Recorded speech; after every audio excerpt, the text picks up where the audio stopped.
Bonjour Lilou. Un bonheur de pouvoir te retrouver et faire ce point astrologique à chaque fois. C'est, on aime t'entendre et nous dire quelles sont les différentes dynamiques comme ça nous guide aussi quand même parce que là on est en plein changement, nos vies sont bousculées par ce confinement, déconfinement et là tu nous dis que les astres...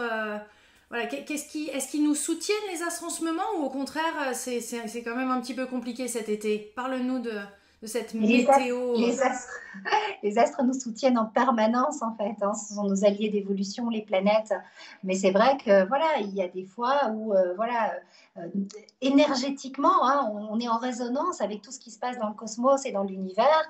Et c'est vrai que tous ces mouvements, toutes ces secousses en fait sont le reflet finalement de secousses intérieures parce que nous avons notre âme cherche à avancer, à évoluer et donc voilà ce chaos dans le ciel, c'est un chaos à l'intérieur de nous qui nous met en mouvement pour notre évolution. Il faut voir ça de façon plus large, plus grande et plus vaste.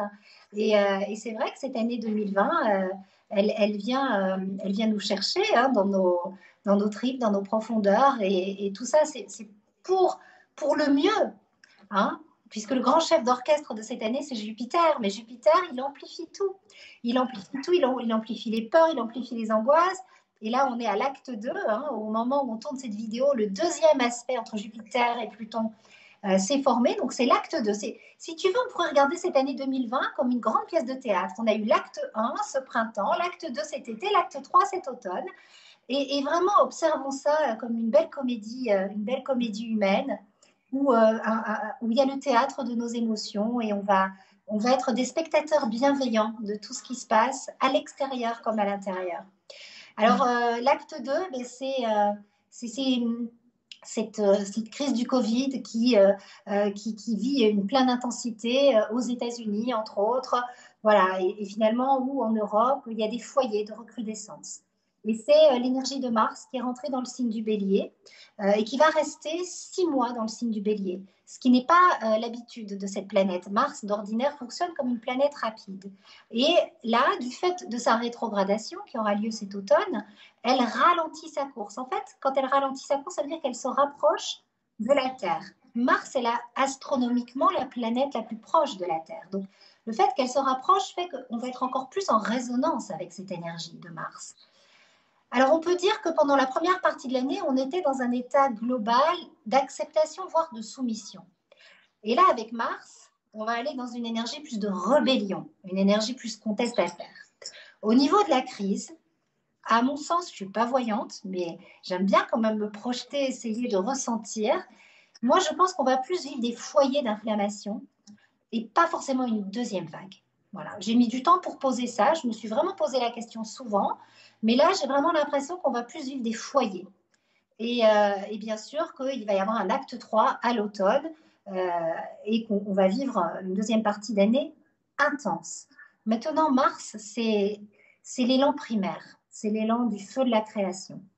Et donc, pour cet acte 2, pour cette énergie de l'été, je me suis dit, on va faire un petit horoscope branché sur ces énergies d'élan, en fait, d'élan vital, parce que Mars, c'est vraiment la planète qui nous connecte au vivant que nous sommes. C'est la poussée initiale, Mars, c'est le germe du vivant. C'est la planète qui démarre le cycle du zodiaque, puisque c'est la planète qui est associée au signe du Bélier. Le signe du Bélier, c'est la première phase de notre de ce grand voyage autour de la roue du zodiaque. Et donc, en fait, Mars, c'est le courage, c'est le héros, l'héroïne, le courage de notre âme qui dit, bon, je vais faire un petit tour sur Terre et il faut être vachement courageux parce que sérieux, qu'est-ce qu'on bosse? Voilà, hein, on traverse des expériences. Et puis Mars, c'est vraiment le début du voyage spirituel, mais ça passe par connecter à nos émotions, c'est le cheval fou, c'est tout ce qu'on vit. Et donc, j'ai eu envie de faire un petit horoscope signe par signe pour aller à la rencontre de cette énergie vivante, en fait, ouais. De tous ces challenges. Tu sais, j'ai eu l'occasion d'interviewer Fanchon aussi sur des grands cycles, et elle disait que vers automne, quand même, il y a une certaine forme de prudence à avoir, parce que sur cette fin d'année, finalement, nous arrivons à une émergence d'un nouveau cycle et d'un nouveau paradigme au 21 décembre. Donc finalement, ce qu'on attendait en 2012, on va le vivre là et on commence à le vivre et on se prépare. Donc c'est les préparations à ce changement de cycle qui arrive. Tout à fait, et nous sommes prêts en fait, nous sommes beaucoup plus prêts, il ne faut pas en avoir peur. Hein, c'est vrai que oui, alors par contre, prudence. Moi, j'avais des voyages, tu sais, j'ai un projet au Mexique et tout, j'ai tout annulé. Non, on ne partira pas cet automne, c'est pas la peine. On reste chez soi. Voilà, bien sûr, c'est évident. Et puis début 2021, il va y avoir de grosses tensions entre l'ancien et le nouveau. Voilà, mais très clairement, et ça, je ne sais pas j'ai hâte d'écouter Fanchon, mais pour moi, vers 2022, 2023 et 2026, il y a vraiment un nouveau souffle. Il y a beaucoup plus d'aspects positifs. Donc là, c'est une crise nécessaire. Ça fait partie, voilà, ça fait partie des choses qui nous permettent de faire des grands pas en avant. Voyons ça comme ça. Et bien sûr que ce confinement et cette crise, c'était un amuse-bouche. Hein. Ce qui nous attend cet automne, c'est beaucoup plus virulent. Mais pas de catastrophisme, surtout pas. De la prudence, par contre, oui, c'est un conseil très important. Ça, puis là, on rentre dans un signe de l'air, dans une ère de l'air, justement. Là, oui, avec beaucoup plus d'énergie. L'année prochaine est très air. Ça circule. Il y a du mouvement. On a le nœud nord qui est en lien avec notre destin collectif, qui est rentré dans le signe des Gémeaux. Le signe des Gémeaux nous pousse à de la curiosité, à rester relié à notre joie de vivre, à rester connecté à l'adolescent, à l'adolescente, qui est un peu léger. Et cette légèreté, elle est importante, voilà, parce qu'elle nous permet vraiment de relativiser, de dédramatiser et de revenir finalement aux choses essentielles. Et puis collectivement, voilà, d'être dans ces énergies Gémeaux, c'est pour nous, en termes d'évolution, c'est passionnant parce que le Gémeaux, c'est la curiosité, c'est l'ouverture d'esprit. Donc voilà, ça va faire de nous des personnes plus intelligentes. Plus branchées et connectées en tous les cas. Oui, tout à fait. Signe par signe, ça donne quoi alors, Sandrine? Écoute, j'ai préparé, mais je me suis branchée ce matin. Je me suis beaucoup amusée parce que je me suis vraiment branchée sur ce petit Mars dans son énergie positive. Et donc voilà, pour chaque signe, je vais vous donner des mots clés et puis je laisse votre intuition, voilà, vos ressentis faire le reste. Donc bien sûr, je le répète, c'est l'énergie du bélier en vous, hein, on porte les 12 signes du zodiaque. Bien sûr, voilà, ça peut être votre ascendant, votre signe. Prenez ce qui vous parle, voilà, parce que tous les béliers, un horoscope, c'est quand même généraliste. Alors, pour les béliers, vie sociale, plus. La joie est au rendez-vous, un été intense qui invite à aimer ce que l'on fait et à faire ce que vous aimez, les béliers. C'est plutôt sympa comme programme, hein. Voilà, mais attention, comme Mars, il aime des fois, c'est le dieu de la guerre, hein, risque de conflits émotionnels, de disputes et de tensions familiales. Donc, il faut toujours choisir la voie de la beauté, la voie du cœur. Voilà. Vous le savez, vous êtes prévenus. Voilà. Les taureaux, Uranus, planète du futur, du renouveau, est une source d'évolution. Et le mot-clé pour vous, les taureaux, cette année 2020, mais là, cet été, c'est crise positive. Voilà. Crise positive. Et les énergies actuelles, elles vous invitent à vous dépasser, à sortir de votre zone de confort. C'est le début d'un pèlerinage, une rencontre avec vous-même, un challenge pour avancer vers demain sans savoir où vous allez. Voilà, pas évident pour les taureaux, mais avancer vers demain sans savoir où vous allez. Humilité, travail, sagesse, et puis l'énergie d'oser être adulte. Enfin, n'ayez pas peur d'être adulte, en fait, c'est pas dangereux d'être adulte. Voilà. Gémeaux, libération. Non, mais c'est ça. Le Gémeaux, avec l'entrée justement du nœud nord, c'est libération, phase d'ouverture, de mouvement, de déménagement possible, explosion d'énergie, de joie, période de révélation et de prise de conscience majeure. Oui, c'est ça aussi ce qu'on disait. Je fais un petit aparté. L'entrée du nœud nord en Gémeaux, c'est des vastes prises de conscience. Hein, ça va vite et ça va très vite et ça connecte. Donc voilà, plus de barrières mentales, beaucoup moins de limites, tout semble possible, et oui, et tout l'est. Et même si tout s'écroule en apparence, en fait, c'est une libération. Pour les cancers, nouveau cycle, nouveau départ. Hein, le cancer est un signe cardinal, Et en ce moment, avec les éclipses qui se sont produites dans le signe du Cancer, eh bien, c'est un vrai reset. On redémarre, nouveau cycle, besoin d'agir, de créer. Reliez-vous à votre imagination, les cancers. Vous avez une belle imagination. Et de là, vous allez avoir des projets fous qui vont venir et des envies qui surgissent de nulle part. Mais en fait, voilà, c'est des jolies choses qui vont accoucher. Donc, vous pouvez accoucher, nécessité de changer, d'être connecté aux forces du vivant. Et vous avez besoin de marcher vers demain et vers votre évolution, hein, de laisser le passé là où il est, de classer les dossiers. Lion, je sais que ça t'intéresse ça. Alors, le lion, il accède à une nouvelle vision de la vie. Il y a une émergence d'un nouvel idéal. Et l'invitation, c'est de prendre pas que de la hauteur, mais d'acquérir une plus grande largeur de vue, en fait, encore plus grande, et vraiment se sentir ce trait d'union entre le ciel et la terre, de relier sa spiritualité au vivant sur terre.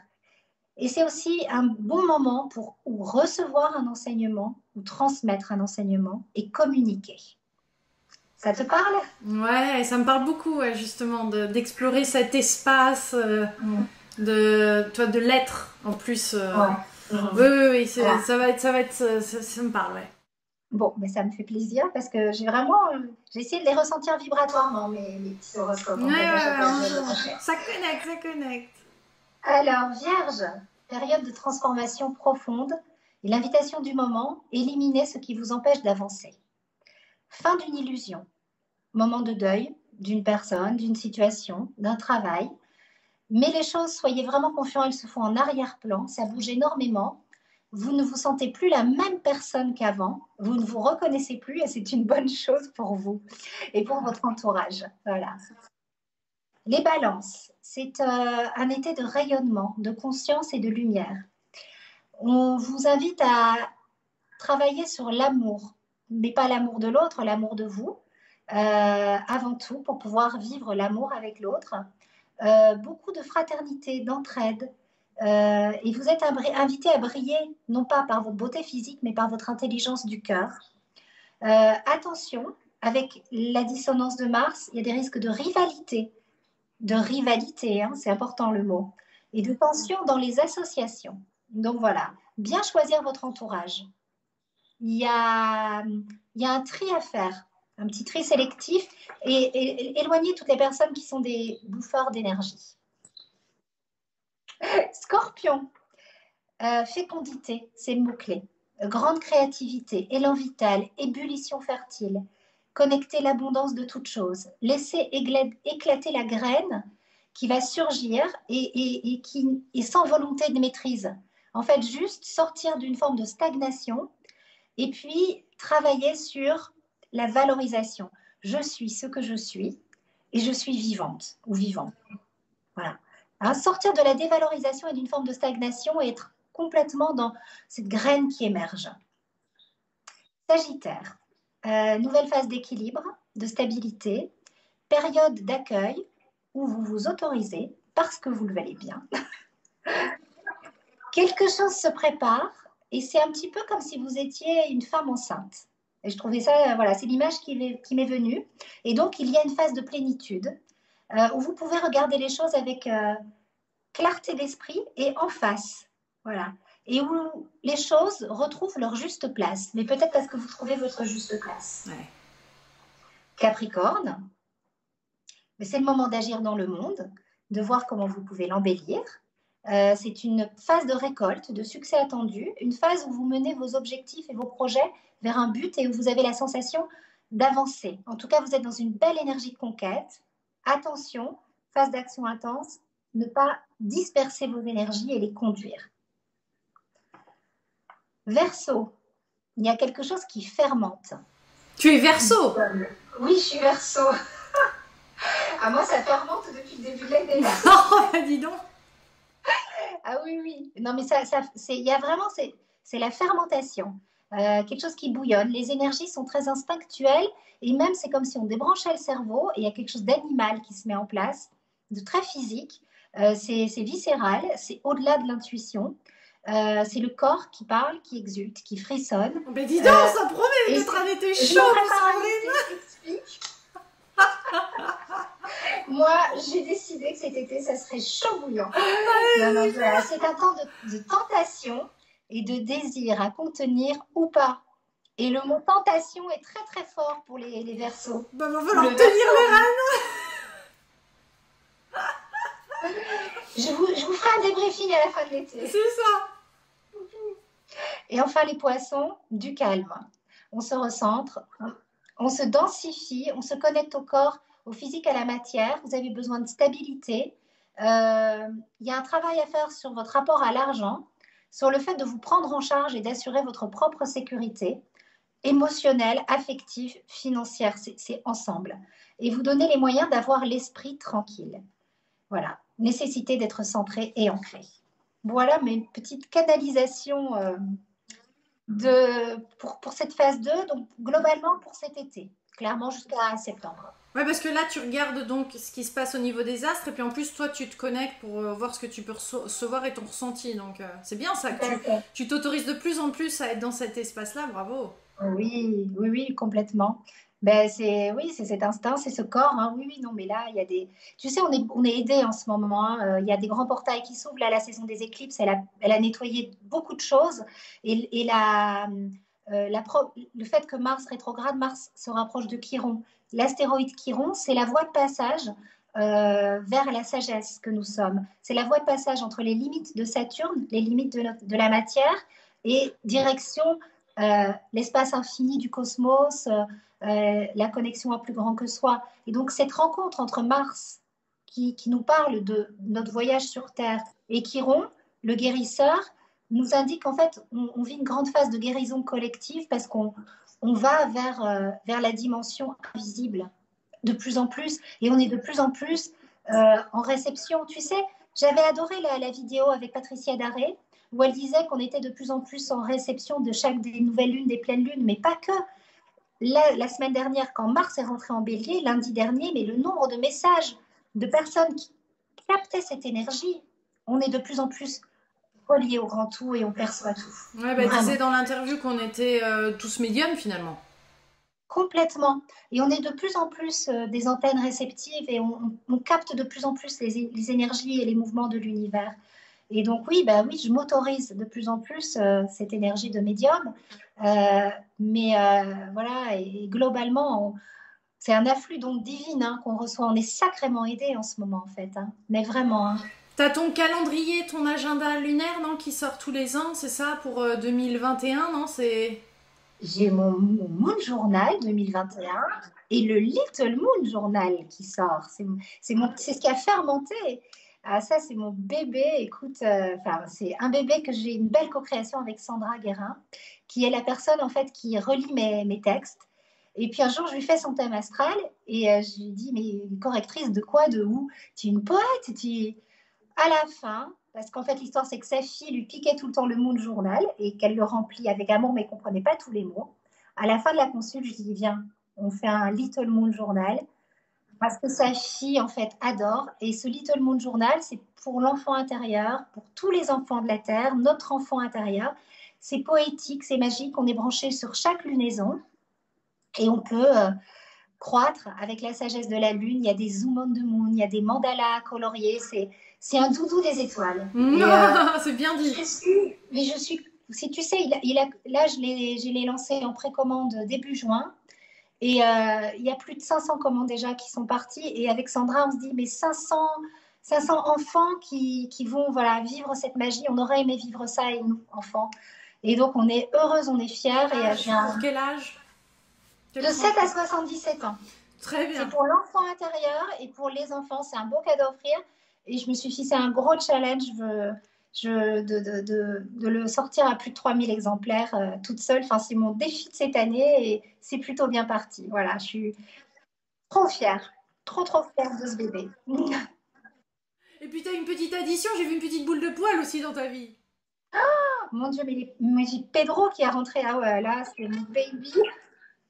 Pedrito. Ouais, écoute, bah, tu sais, je sais pourquoi maintenant. Hein, on a vécu mon beau-père, mon papa d'adoption, on va dire, qui voilà, qui a fait une crise, un AVC pendant le Covid. Et en fait, il était, ben, comme toutes les personnes hospitalisées, en détresse, et ça a réouvert ma blessure d'abandon. Et puis, je pense que c'est de là que Pedro est rentré dans ma vie. Et voilà, il y a beaucoup de... Et il est tout le temps avec moi quand j'écris. Il fonctionne comme un petit chat, parce que j'avais des chats avant, et là, c'est un petit Pedro. Et c'est amusant, il vient vraiment me tenir compagnie quand j'écris. Voilà, il y aura un peu de Pedro, une belle boule de poil. Ouais. Bah, je te souhaite un bel été, et puis un bel été à tous les co-créateurs, co-créatrices qui regardent cette vidéo. N'hésitez pas à la diffuser, et puis il y a plein de beaux messages dedans pour chaque signe. Merci Sandrine. Merci à toi Lilou, passe un très très bel été toi aussi, et un bel été à tout le monde. Et n'oubliez pas que le ciel et les étoiles, c'est le reflet des mouvements qu'on veut en nous, et que les planètes sont nos alliés d'évolution, et que là en ce moment on est super super guidés et protégés. Merci. Bisous bisous.